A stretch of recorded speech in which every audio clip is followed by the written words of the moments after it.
Olá! Hoje o nosso papo é sobre algo que com certeza interessa a todo mundo: dinheiro entrando na conta direto dos investimentos. Mas olha, não estamos falando daquela estratégia de comprar uma ação e torcer para ela valorizar para depois vender. Não, o foco aqui é bem diferente. É sobre receber pagamentos regulares, sabe? Uma renda que é gerada pelos próprios ativos da carteira. Já parou para pensar nisso? E se, em vez de só trabalhar pelo dinheiro, o próprio dinheiro começasse a trabalhar sozinho, gerando depósitos na conta todo mês ou a cada 3 meses? Que tal? Essa é exatamente a promessa de uma estratégia focada em dividendos. E é isso que a gente vai desvendar hoje, o passo a passo de como fazer isso acontecer. Tá, mas afinal, o que são esses dividendos? De um jeito bem simples, quando alguém compra uma ação, essa pessoa vira uma espécie de sócia minoritária daquela empresa. E como sócia, ela passa a ter direito a um pedacinho dos lucros. É isso. Os dividendos são a empresa dividindo o sucesso dela diretamente com quem acreditou e investiu ali. É um retorno financeiro real que cai direto na conta. Agora, tem um ponto aqui que é super importante entender: a diferença. Na renda fixa, tipo um CDB ou Tesouro Direto, o dinheiro rende juros. É mais previsível, mais certinho. Já na renda variável, onde estão as ações e os fundos imobiliários, os ganhos vêm dos dividendos, que, como a gente viu, são uma parte do lucro. O potencial de ganho é maior, claro, mas não tem garantia. São jeitos completamente diferentes de ser remunerado. E para explicar isso, tem uma analogia que é simplesmente perfeita. A carteira de investimentos é a famosa galinha dos ovos de ouro. O trabalho de quem investe é o quê? Alimentar essa galinha, fazê-la crescer, ou seja, construir o patrimônio. E os dividendos? Ah, os dividendos são os ovos de ouro que ela bota de tempos em tempos. A lógica é clara: quanto maior e mais saudável for a galinha, mais ovos de ouro ela vai gerar. Certo, entendido. Mas como é que a gente encontra as melhores galinhas, aquelas que são boas poedeiras de ovos de ouro? Para isso, existem duas métricas principais que todo investidor focado em dividendos precisa, mas precisa mesmo dominar para fazer a escolha certa. A primeira, e talvez a mais famosa, é o Dividend Yield, ou simplesmente DY. Pensa nele como se fosse a rentabilidade de um aluguel que o investimento paga por ano. Ele mostra em porcentagem qual é o retorno só com dividendos em relação ao preço da ação. Por exemplo, se uma ação custa R$ 10 e paga R$ 1 de dividendo no ano, o dividend yield dela é de 10%. Simples assim. A segunda métrica fundamental é o Payout Ratio. Esse nome pode parecer complicado, mas a ideia é fácil. Ele mostra qual porcentagem do lucro a empresa está de fato distribuindo para os acionistas. Imagina que uma empresa lucrou 100 milhões e pagou 60 milhões em dividendos. O payout dela é de 60%. Isso não mostra só se a empresa é generosa, mas também o quanto ela guarda para reinvestir e continuar crescendo. E isso já nos leva direto para uma pergunta-chave, uma daquelas pegadinhas do mercado. Um payout muito alto é sempre um bom sinal? Ué, se a empresa distribui quase todo o lucro, isso não deveria ser ótimo? Bom, a resposta pode surpreender um pouco.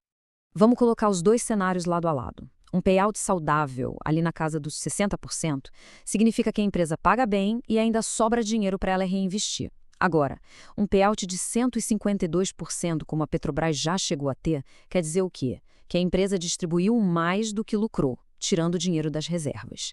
Isso pode até parecer bom no curto prazo para atrair investidor, mas não é sustentável, né? Uma hora a reserva acaba e aí os dividendos podem despencar. Então, qual seria o número mágico, o ponto ideal? Bom, um payout que a gente considera sustentável costuma ficar ali, na faixa dos 60% a 70%. Isso mostra um equilíbrio perfeito. A empresa está recompensando os sócios e, ao mesmo tempo, está usando uma parte do lucro para crescer, o que, no fim das contas, vai garantir mais dividendos lá na frente. Ok, agora já sabemos como analisar a qualidade dos dividendos. Vamos então para a parte mais prática de todas. Como saber se o preço que se está pagando por uma ação é um preço justo?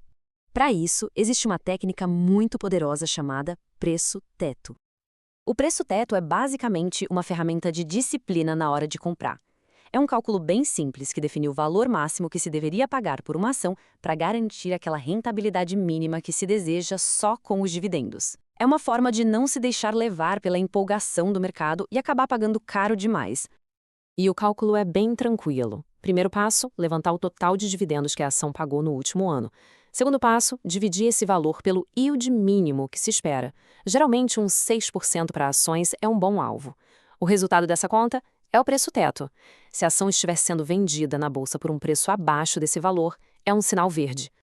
Vamos ver isso funcionando na prática. Olha só o Bradesco. Ele pagou R$ 1,24 em dividendos. Fazendo a conta, o preço teto seria de R$ 20,60. Como o preço atual dele está mais baixo que isso, R$ 16,35, sinal verde. Já para a Engie, o preço teto calculado é de R$ 34,33, mas ela está sendo negociada a R$ 39. Sinal vermelho. Nesse caso, talvez seja melhor esperar um pouco, ver se o preço cai. Tudo bem, a ação foi comprada e no preço certo. Mas quando exatamente o dinheiro cai na conta? Para entender isso, a gente precisa conhecer o ciclo de pagamento dos dividendos e as datas que mandam nesse processo. Existem 4 datas super importantes. A primeira é a de declaração, que é quando a empresa avisa, vamos pagar dividendos. Depois vem a data COM, que é a data limite para comprar a ação e ter direito a esse pagamento. Um diazinho depois já é a data X, quando a ação passa a ser negociada sem esse direito. E por fim, a mais esperada, a data de pagamento, o dia que o dinheiro de fato entra na conta da corretora. Para montar uma carteira que pague dividendos, existem 2 caminhos principais: as ações e os fundos de investimento imobiliário, os FIIs. Eles são bem diferentes, mas se complementam muito bem. Vamos entender como. As ações podem ter pagamentos mais espaçados, às vezes trimestrais, às vezes só uma vez por ano, e elas têm um potencial maior de valorização do preço em si. Já os FIIs são os reis da regularidade. Eles pagam rendimentos que são como aluguéis quase sempre todo santo mês. E tem mais, por lei, eles são obrigados a distribuir 95% do lucro. Isso garante um fluxo de renda bem constante. Então vamos resumir aqui os princípios de ouro, né? Primeiro, não ir com sede ao pote só olhando o maior dividend yield. Segundo, é preciso estudar a empresa, entender como ela ganha dinheiro. Terceiro, buscar sempre um payout que seja sustentável. E quarto, usar a disciplina do preço teto para comprar bem e não pagar caro.